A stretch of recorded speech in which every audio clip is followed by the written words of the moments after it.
Assalamualaikum warahmatullahi wabarakatuh. Perkenalkan, nama saya Kayla Zaskia Ramadhani. Kami dari kelompok 18 akan mempresentasikan tentang algoritma Monte Carlo. Dengan anggota kelompok saya sendiri yakni Kayla Zaskia Ramadhani dan rekan saya Yusuf Rafif Ramadan Putra Gunawan.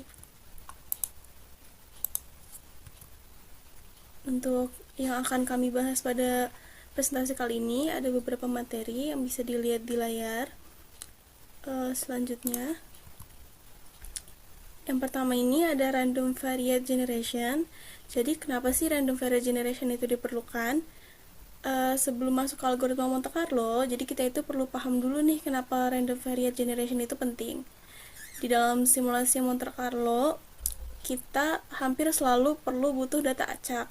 Cuma masalahnya, komputer itu pada dasarnya cuma bisa ngasilin bilangan acak yang mengikuti distribusi uniform atau merata di interval 0 sampai 1. Nah, dalam banyak simulasi Monte Carlo ini, kita biasanya perlunya variabel acak yang mengikuti distribusi tertentu. Contohnya distribusi normal, eksponensial, beta, dan log normal. Nah, untuk selanjutnya,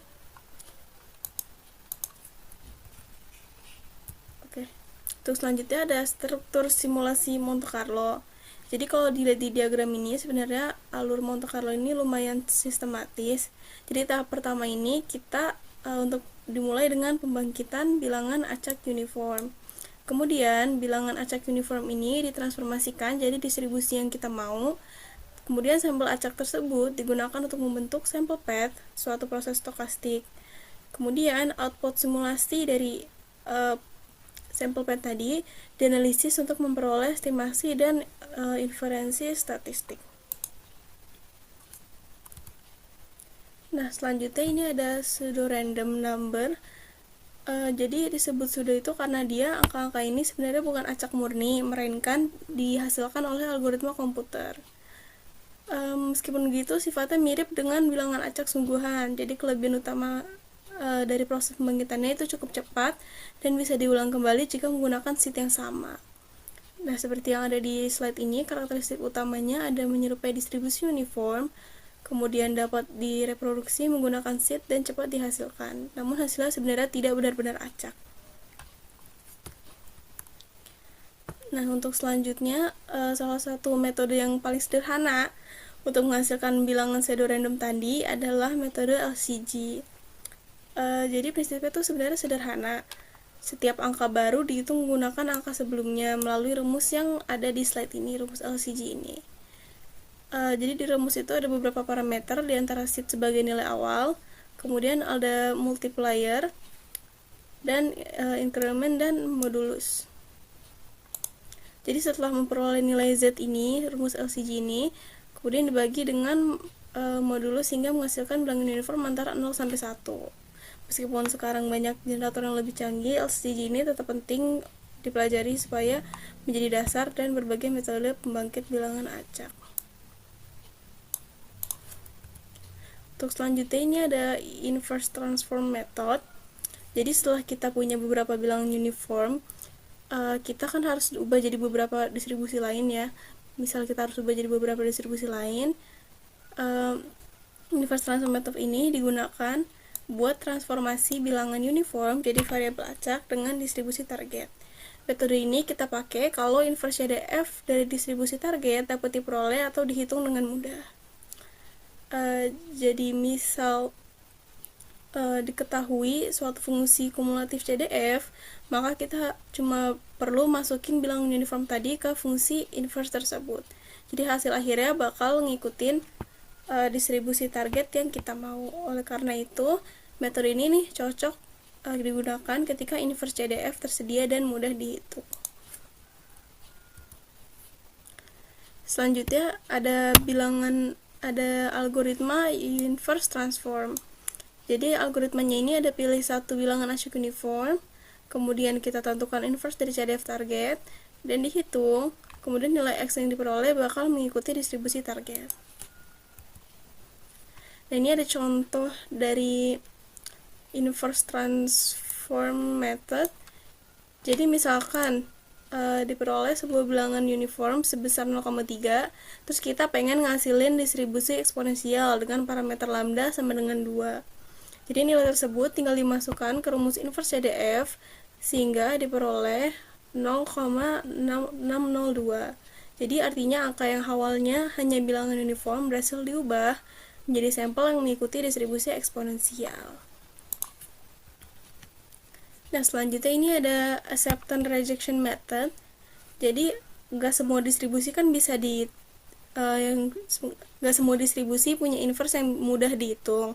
Jadi acceptance rejection method ini digunakan untuk menghasilkan sampel dari distribusi tertentu jika inverse CDF sulit atau tidak tersedia, sehingga inverse transform method sulit untuk digunakan.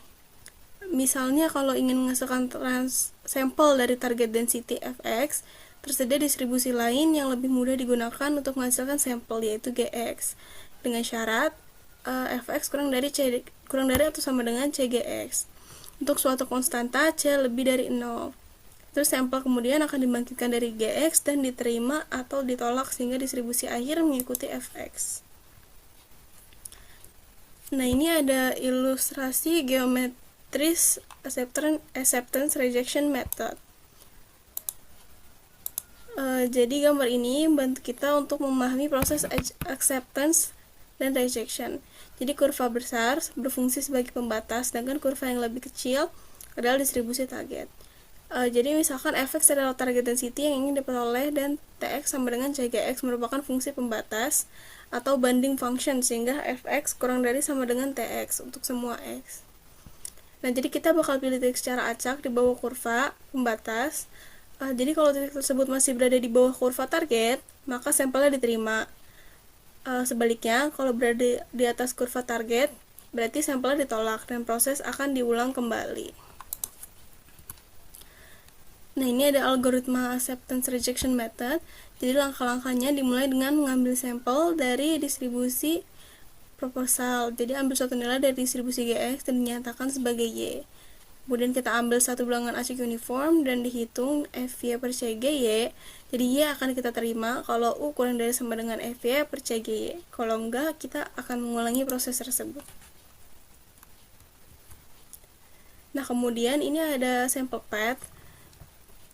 Jadi setelah memperoleh banyak random variates, langkah berikutnya adalah membangun sample path. Kalau sebelumnya kita cuma menghasilkan satu angka acak, sekarang angka-angka tersebut disusun sehingga membentuk perkembangan suatu proses terhadap waktu. Contohnya pada simulasi harga saham, kita nggak cuma mengetahui satu harga, tetapi gimana harga tersebut berubah dari waktu ke waktu. Jadi lintasan yang dihasilkan ini disebut sample path. Sample path ini bakal menjadi dasar simulasi proses stokastik seperti harga saham, simulasi bunga, dan nilai tukar. Nah, jadi banyak proses stokastik dimodelkan dalam waktu kontinu, misalnya melalui stochastic differential equation atau SDE. Cuman simulasi pada komputer dilakukan dalam waktu diskret, sehingga interval waktu perlu dibagi menjadi 0 sama dengan T0 kurang dari T1 dan seterusnya hingga Tn sama dengan T besar. Dalam lintasan proses dekati secara numerik, pendekatan ini menimbulkan discretization error yang menjadi fokus utama dalam path generation. Nah, kemudian ini ada Euler scheme. Jadi metode pertama ini ada Euler scheme. Ini adalah metode yang paling sederhana untuk mendiskretkan persamaan diferensial stokastik. Jadi prinsipnya dia bakal menghitung nilai berikutnya berdasarkan nilai sekarang, ditambah pengaruh deterministik dan komponen acaknya. Jadi Euler ini dipilih kalau hasil pendekatan yang sederhana dianggap sudah cukup. Untuk selanjutnya ada Milstein scheme. Jadi Milstein memperbaiki Euler dengan menambahkan beberapa correction term. Jadi kalau dibandingkan dengan Euler, Milstein ini dipilih kalau kita perlu hasil yang lebih teliti dibandingkan metode Euler. Jadi cuman konsekuensinya perhitungannya emang sedikit lebih kompleks dibanding dengan metode Euler. Untuk selanjutnya ada metode Markov-Chain Monte Carlo. Untuk bagian ini akan dijelaskan oleh rekan saya.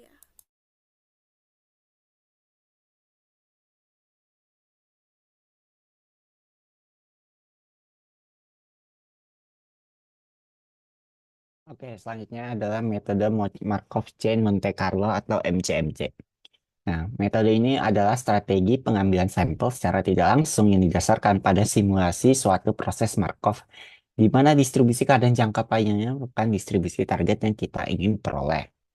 Nah, dalam kerangka bias ini, proses stokastik itu dikaitkan dengan nilai parameter data. Kalau parameternya itu berupa bilangan real, maka kita harus berhadapan dengan proses yang memiliki ruang kontinu atau continuous state proses.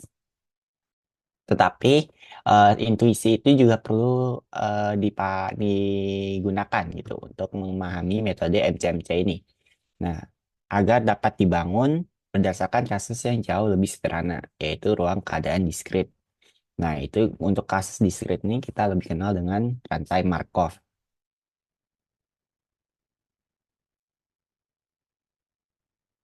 Next.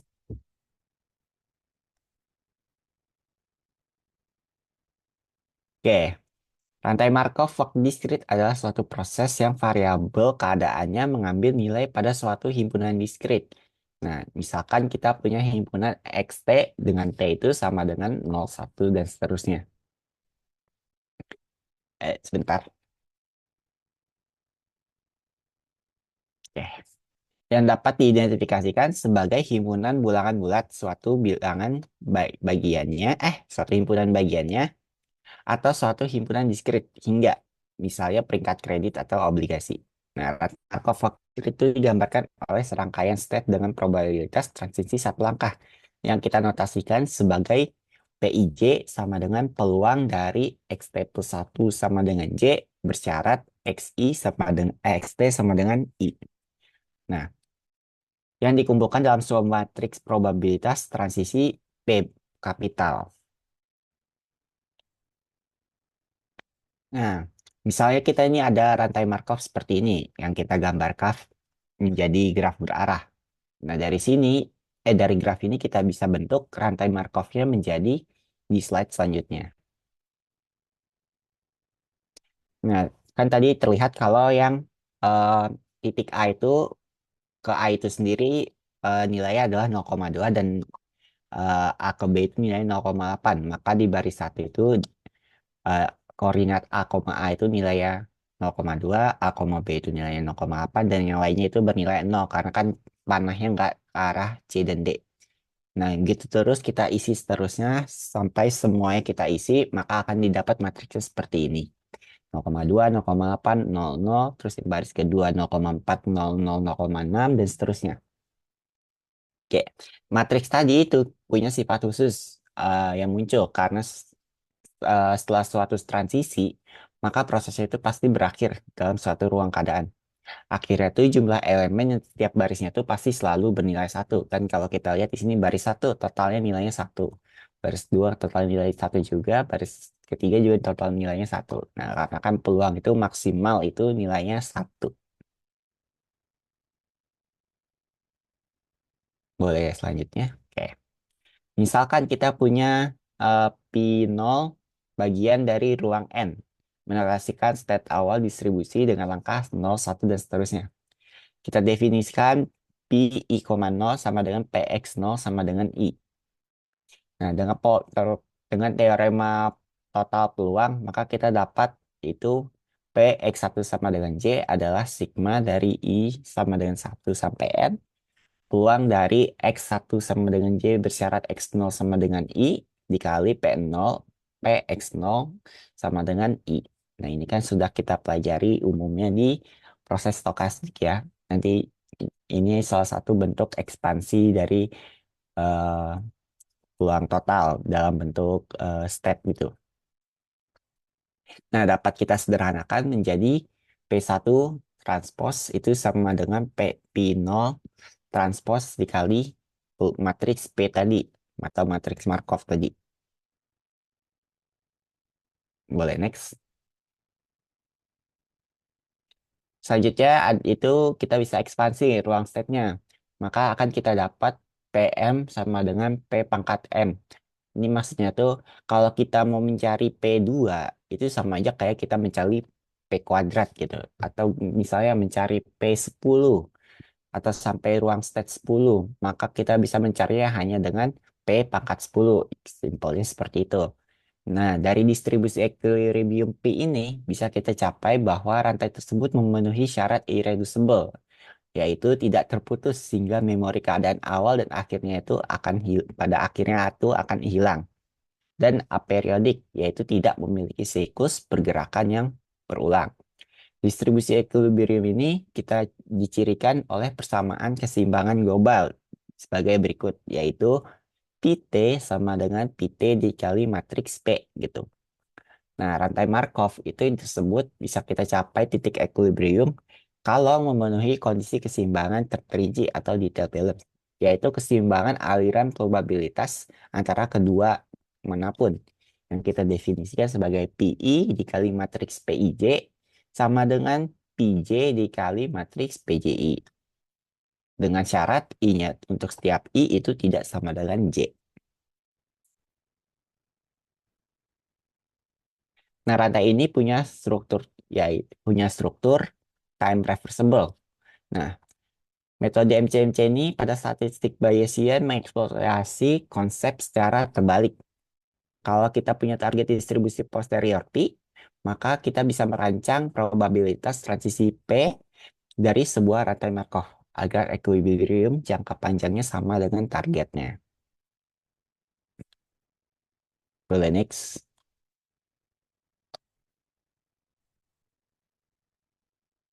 Nah, selanjutnya itu algoritma Metropolis Hastings. Algoritma ini menerapkan strategi acceptance rejection pada rantai Markov agar transisinya memenuhi persamaan detail balance sebagai berikut.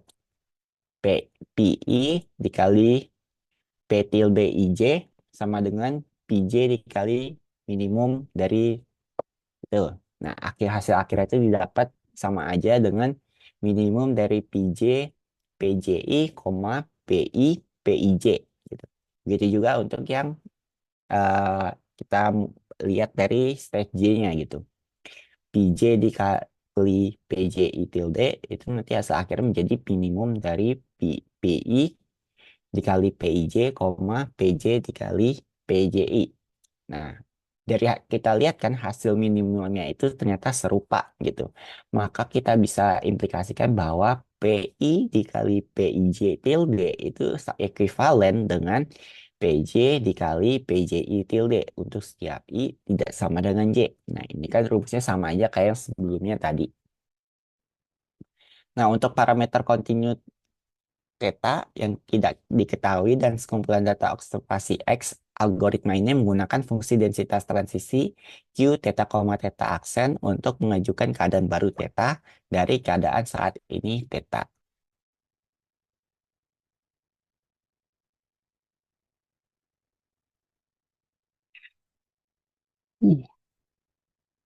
Kandidat theta akan diterima dengan probabilitas penerimaan sebagai berikut. Nah, itu kan tadi udah terlihat ya, eh, probabilitas penerimaannya itu alpha theta, theta aksen sebagai berikut ya. Nah, dari dua jenis densitas kandidat itu bisa kita gunakan ada dua ya. Yang pertama itu kalau dia random walk, yaitu memilih densitas simetris Q theta, theta aksen sama dengan H theta aksen min theta.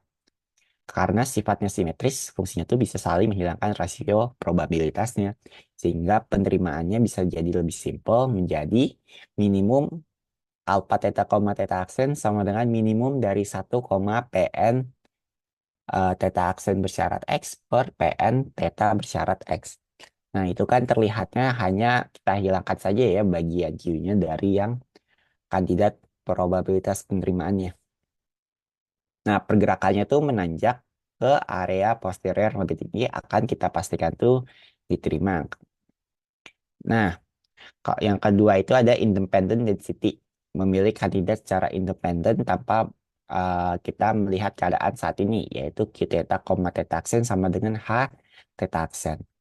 Nah, maka peluang penerimanya itu menjadi minimum dari 1, Pn dikali theta aksen bersyarat X per Pn eh, theta bersyarat X dikali H theta per H theta aksen. Ini kan terlihat sama seperti yang random walk, cuma sekarang kita kalikan dengan H theta per H theta aksen gitu.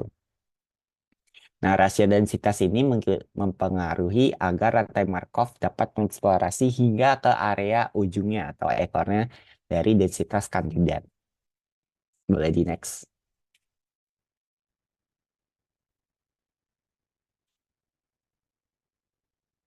Selanjutnya itu ada Gibbs sampler. Gibbs sampler itu adalah kasus khusus algoritma metropolisasting di mana melibatkan map vektor yang berisi parameter theta, yaitu theta 1, theta 2 dan seterusnya hingga theta m. Nah, sampel ini tuh kita pakai dengan asumsinya itu kayak gini. Kalau kita mencoba mengambil sampel distribusi gabungan secara langsung, mending kita ambil sampel di setiap dimensinya secara bergantian gitu. Menggunakan densitas kondisional bersyarat Fj dari theta J bersyarat theta min J. Dengan asumsi syarat parameternya sebagai berikut.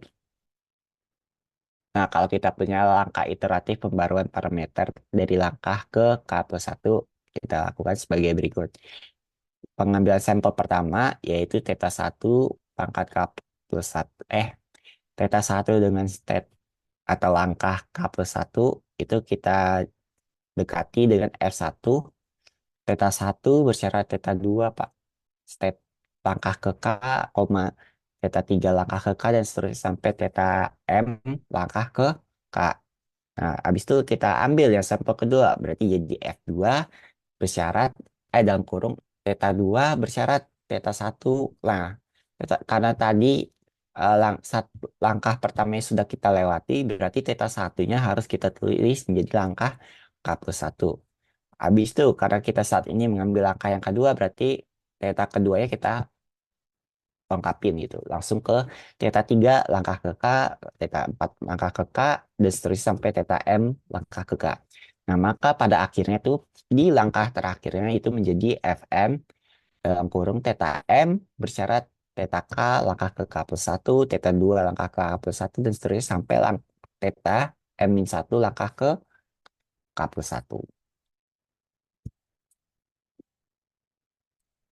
Nah, dari Gibbs sampler ini, dia tuh selalu melihat fungsi densitas kondisionalnya yang persis dan tepat sebagai dasar untuk kandidat pengambilannya. Maka probabilitas penerimaannya itu pasti selalu bernilai mutlak 1. Akibatnya tuh, Gibbs sampler ini kita tidak perlu menggunakan acceptance rejection lagi. Karena dia sudah mutlak bernilai 1. Oke, untuk selanjutnya itu salah satunya adalah pengambilan errornya ya atau pengambilan galatnya. Yang pertama itu adalah pengambilan sampel antitetik. Metode ini bertujuan untuk mengurangi varians dengan sengaja menginduksi korelasi negatif antar observasi yang berpasangan dengan menggunakan sampel yang seluruhnya independen. Untuk setiap pasangan, jika observasi pertama yang kita tulis sebagai X1I menghasilkan angka urutan acak sebesar UK, maka observasi keduanya itu adalah komplemennya, yaitu 1-UK. Akan didapat rata-rata pasangannya itu adalah XI, X langkah I itu sama dengan X1I ditambah X2 langkah ke I per 2. Kan rata-rata itu seperti rumus rata-rata biasa ya. Berarti kita akan bisa memiliki variansnya itu sebagai berikut.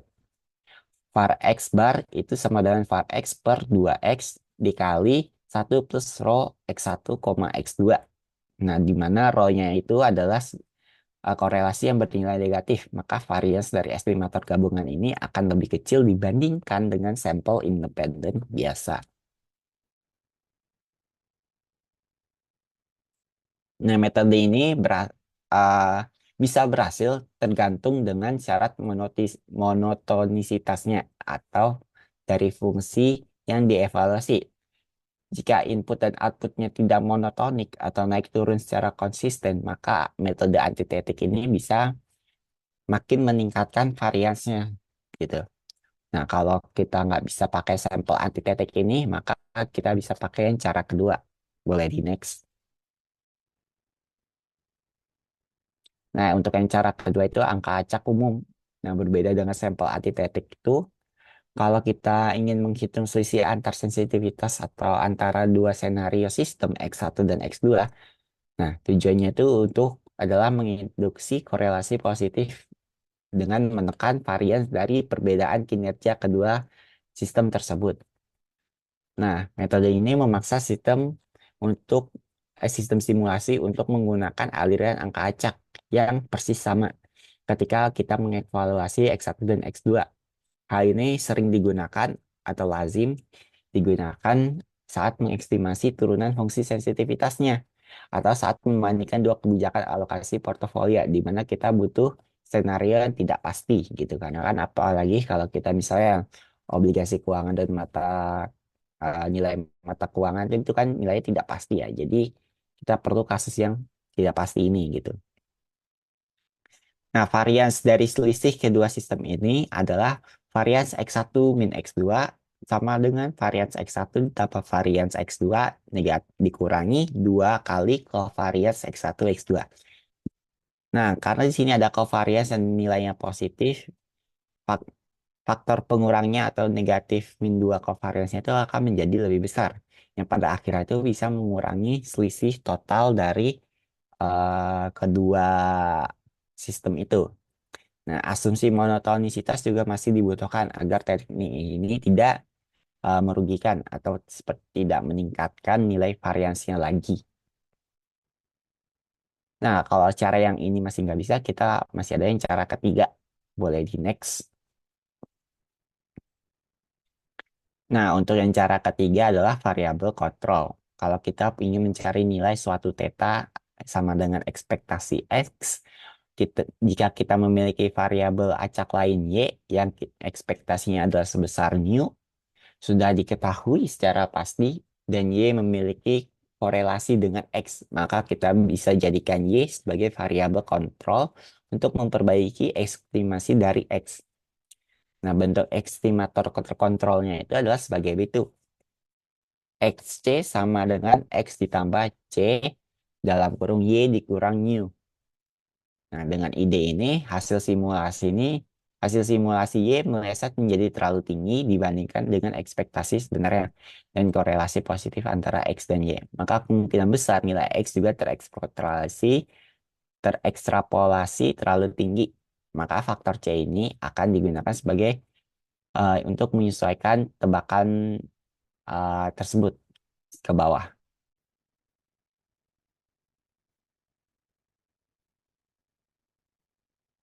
Nah, maka untuk meminimalkan varians dari XC, nilai C optimal yang harus dipilih adalah C sama dengan negatif covariance XC per varian Y. Dari pilihan ini membuat varians estimatornya akan turun menjadi varians dari XC bintang sama dengan varians X dikali 1 min rho XC kuadrat, di mana rho XC ini adalah korelasi antara X dan Y.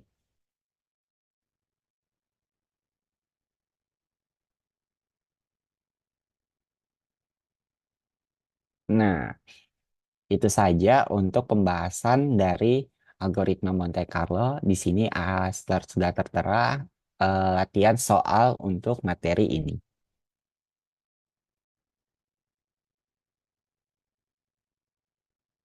Oke, karena itu saja dari presentasi algoritma Monte Carlo. Terima kasih sudah mendengarkan dan menyimak. Kurang lebihnya mohon maaf. Assalamualaikum warahmatullahi wabarakatuh.